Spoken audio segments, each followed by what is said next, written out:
മുത്തനബി നമ്മളെ വലിയ മഹബത്താന്നൊക്കെ പറഞ്ഞത്. നാളെ ഇവിടെ ബുർദ മജ്ലിസല്ലേ നമ്മൾ നടത്തുന്നത്. അത് നമ്മളെ മനസ്സിലും ആഖിറത്തിലൊക്കെ ഒരു കഴമ്പുള്ള കാര്യം മാറണ്ടേ? അല്ലാഹുവിന്റെ റസൂലിനെ അംഗീകരിക്കാൻ കഴിയണം. മുത്തുനബി സല്ലല്ലാഹു അലൈഹി വസല്ലം തങ്ങൾ അംഗീകരിക്കണം. തങ്ങൾ ഏറ്റവും കൂടുതൽ വെറുത്തത് എന്താ?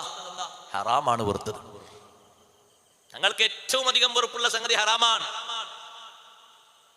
ചെറുപ്പക്കാരികളോട് പറയട്ടെ, നിങ്ങളുടെ പ്രായപൂർത്തി എത്തിയ ശേഷമുള്ള പഠനത്തിൽ ഒരൊറ്റ അന്യപുരുഷനോടും സമ്പർക്കം ചെയ്യാത്ത വിധമുള്ള പഠനമാകണം.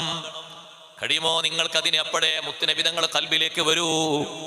ചെറുപ്പക്കാരോട് പറയട്ടെ, ഒരൊറ്റ അന്യപെണ്ണിനോടും ചാറ്റ് ചെയ്യാതെ, സംസാരിക്കാതെ, കുശലം പറയാതെ പഠിക്കാനുള്ള കഴിവ് വേണം. ഹറാമാണ് സഹോദരാ,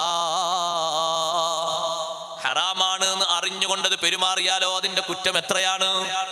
ഈ ചെയ്യുന്നത് ഹറാമാണ് എന്നറിയാം, ഈ സംസാരിക്കുന്നത്, ഈ കുശലാന്വേഷണം പറയുന്നത്, കൊഞ്ചിക്കുഴയുന്നത്, ചാറ്റിങ് നടത്തുന്നത്, മെസ്സേജ് ചെയ്യുന്നത് ഒക്കെ ഹറാമാണെന്ന് നിനക്കറിയാം.